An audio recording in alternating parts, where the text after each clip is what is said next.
ব্ৰহ্মপুত্ৰৰ খহনীয়াই ডিব্ৰুগড়ৰ ৰহমৰীয়ালৈ কঢ়িয়াইছে ভাবুকি। ব্ৰহ্মপুত্ৰৰ জলস্তৰ বৃদ্ধি পোৱাৰ লগে লগে নৈপৰীয়া ৰাজ্যলৈ আহিছে ভাবুকি।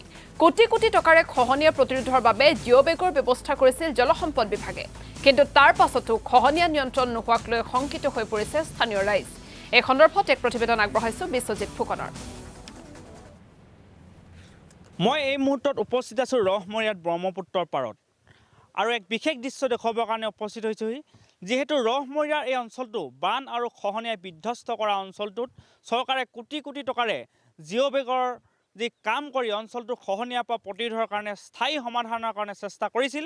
কিন্তু শেহতীয়াকৈ মই এই স্থানত কিছু পৰিৱেশ দেখুৱাবৰ কাৰণে উপস্থিত হৈছোহি আৰু এই পৰিৱেশে এতিয়া সমগ্ৰ ৰহমৰীয়াবাসীক চিন্তিত কৰি তোলা দেখা পোৱা গৈছে। প্ৰথমতে মই পৰিৱেশটো দেখুৱাইছোঁ, চাওক, এয়া ব্ৰহ্মপুত্ৰ।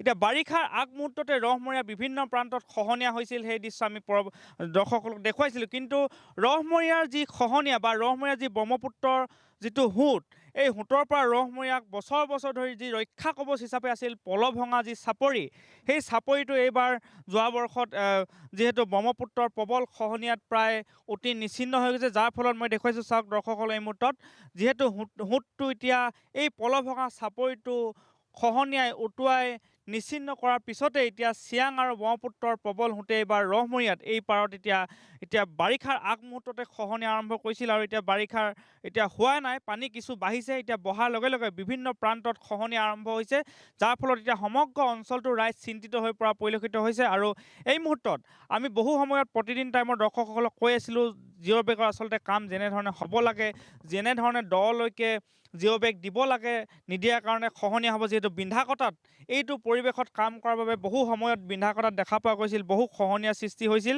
যাৰ ফলত এই স্থানত এতিয়া ৰহমৰীয়াটো প্ৰায় একেই পৰিৱেশ হোৱাৰ সম্ভাৱনা যি আশংকা কৰা হৈছিল, সেই আশংকা এতিয়া বাস্তৱ দিশলৈ গতি কৰা দেখা পোৱা গৈছে। মই স্থানীয় সংগ্ৰাম মঞ্চৰ বিষয়ববীয়া আছে, তেখেতলোকৰ পৰা জানিবলৈ চেষ্টা কৰিম। যোৱা বছৰ দেখিছিলোঁ ইয়াত কাম হৈছিল জিঅ'বেগৰ আপোনালোকৰ ইয়াত, তাৰপিছত এই বছৰ এতিয়া খহনীয়া, বাৰিষা নহওঁতে খহনীয়া আৰম্ভ হ'লেই, এতিয়া বাৰিষা পানী বাঢ়িছে, আকৌ খহনীয়া বাঢ়িছে। কি ক'ব? চৰকাৰৰ কোটি কোটি টকাৰে জিঅ'বেগেদি খহনীয়াৰ পৰা ৰক্ষা কৰিবৰ কাৰণে যি প্ৰচেষ্টা, যি আঁচনি আছিল, কামত দিবগৈনে? এইখন কামত নিদিয়ে, কাৰণ এনেকুৱা ধৰণৰ হৈছে, আমি একে বছৰতে 3বাৰ কাম কৰা দেখিলোঁ ইয়াত। কিন্তু প্ৰতি বছৰে কাম খহিবৰ সময়ত বেগ পেলায়। বেগবিলাকো এনেকুৱা ধৰণৰ হৈছে, মানে যিমানখিনি যেনেধৰণৰ চিবেগখিনি বালি ভৰাব লাগিছিলে তেনেধৰণৰ বালি ভৰোৱা পেলাই দেখা নাই আমি। কাৰণ আমি নিজেও ডিব্ৰুগড়ত কাম বিহুৰ আগত, কিন্তু তাত যেনেধৰণৰ মানে কাম হৈ আছে, ডিপাৰ্টমেণ্টে এনেকুৱা ধৰণৰ নজৰ ৰাখিছে, তাত কোনো গাফিলতি কৰিব পৰা চান্সেই নাই। ইয়াত ঠিকাদাৰ আৰু ডিপাৰ্টমেণ্টৰ লগত মিতিৰালি হৈ কাম কৰিছে যেন লাগিছে। আমি এতিয়া সুধিছোঁ ইয়াত ছুপাৰভাইজাৰজনক যে এখন নাৱত কিমান আহে। আমি যিখন নাৱত 25 বেগৰ পৰা 30 বেগৰ ভিতৰত আহে, প্ৰতি ট্ৰিপতে মানে 30 বেগ অনাটো সম্ভৱ নহয়, মানে একে মানুহে কৰা কামটো সম্ভৱ, সিমানখিনি কাম কৰিব পৰা দম নাথাকে। দমটো থকালৈ 2-3 ট্ৰিপত ধৰি লৈছোঁ। কিন্তু এনেকুৱা ধৰণৰ এতিয়া আনচাৰ আহিছে, য'ত 30 বেগ আহে বেগ, তাৰ তেনেকুৱাত সিহঁতি কৈছে যে 56-60 বেগ আহে বুলি কৈছে। তেতিয়াহ'লে ইয়াত এই 60 বেগটো সেই 30 বেগৰ পৰাই কৰিছে, দুভাগ কৰিছে। আমি এতিয়া এই বেগো গছকি চাইছোঁ, বেগবিলাক মানে পূৰা ফুল নাই। ফুল নোহোৱাৰ কাৰণে এইখিনিতো হৈছেই, কামটো কৰিছিলে। যিহেতু এতিয়া খহনীয়াটো তলৰ পৰা হয়, বিভিন্ন পাতত দেখা পাইছোঁ। তলতটো জিঅ'বেগৰ কাম কৰোঁতে তলতটো নাই, তাৰ ওপৰতহে হেৰি কৰিলে, তলতটো খান্দি পেলাই জিঅ'বেগ নাই। এতিয়া খহনীয়া হ'লেতো অট'মেটিক এইডোখৰটো খহিবলৈ একদম ইজি কৰি থৈছে। মানে আৰম্ভণিতে কামখিনি ইয়াত টকি মৰা নহ'ল। ইয়াত অকল ধান মেলা দি বেগখিনি মেলিহে থৈছে। তাত কোনো যিমান ধৰণৰ বাকীবিলাকৰ যেনেকৈ কাম হৈছিলে, আমাৰ এই মাজঘাটৰ বৰদিছুক মাজঘাটৰ যিখিনি বেগ ঢালিলে, এইখিনি সম্পূৰ্ণ আঘোণমহীয়া ধান মেলা দি মেলি থৈ গৈছে। ইয়াত টকি নাই, মেঘা বেগ নাই। এতিয়া যেতিয়া খহিব লৈছে, তেতিয়া ৰাইজক অকণমান সকাহ দিবৰ কাৰণে চি বেগখিনি ঢালি দেখাইছে। এইখিনিও গধূলি ঢালিলে ৰাতিপুৱা উঠি যাব, ৰাতিপুৱা ঢালিলে গধূলি উঠি যাব, তেনেকুৱা ধৰণৰ হৈ আছে। ইয়াত যিমান বেগ ঢালিলেও লাভ নহ'ব।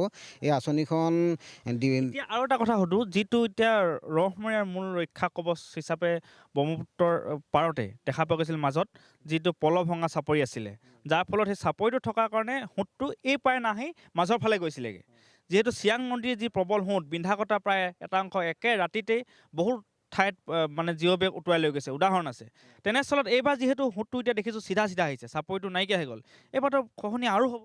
খহনীয়াটো নিশ্চিতভাৱে আমাৰ ৰমীয়া এইবাৰ ৰক্ষা নহ'ব, কাৰণ এইখিনি আগতো এই জিঅ' বেগৰ আৰম্ভণিতে আমি সংগ্ৰাম মঞ্চৰ ফালৰ পৰা প্ৰতিবাদ কৰিছিলোঁ যে নদী কাষত যিখিনি বালি আছিলে সেই বালিখিনি যদি সহায় দিয়ে আমাৰ জিঅ' বেগখিনি খহাবলৈ অলপমান ইজি পাব, কাৰণ ওচৰতে যদি খান্দি দিওঁ সেই পানী পাক লৈ পিনে আমাৰ জিঅ' বেগৰখিনি অলপ অসুবিধা কৰিব। গতিকে আমি বেগখিনি বালি ভৰাবৰ কাৰণে দূৰৰ পৰা বালি অনা কথাটো আমি চিন্তা চৰ্চা কৰি অফিচতো এপ্লিকেশ্যন দিয়া হৈছিলে যে বালিখিনি ওচৰৰ পৰা নেকাটি পিনি দূৰৰ পৰা অনা হ'ব বুলি আমি আপিল কৰিছিলোঁ। তথাপি আমাৰ ডিপাৰ্টমেণ্টে আমাৰ কথা নুশুনি প্ৰায় প্ৰকাৰে আমাক জবৰদস্ত আমাক মানে ভয় ভাবুকি দেখাই পিনি ওচৰতে মানে সিহঁতি আমাক মান মাতিব নোৱাৰাকৈ আমাক মঞ্চক একাষৰীয়া কৰি পিনি সিহঁতি নিজে মৈমতালি চলাই পিনি মানে ওচৰৰ পৰাই বালি সংগ্ৰহ কৰি মেলি আনকিলৈকে জিঅ' বেগ তাত ডাম্পাৰ লগাই JCB লগাই পিনি পলস খনোৱাৰ ব্যৱস্থা কৰিলে। গোটেইখিনি জিঅ' বেগত ব্যৱহাৰ হ'ল নহ'ল সেইটোও নাজানো আমি।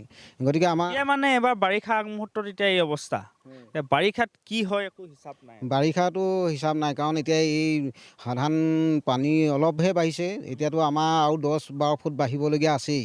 নদীৰ পৰা নিচেই আৰু 2-3 ফুটমান পানী বাঢ়িছে। বহাৰ বিশ্বজিৎ পাছতে ফুকন আজি আপোনাক এই মুহূৰ্তত ধন্যবাদ জ্ঞাপন কৰিছোঁ।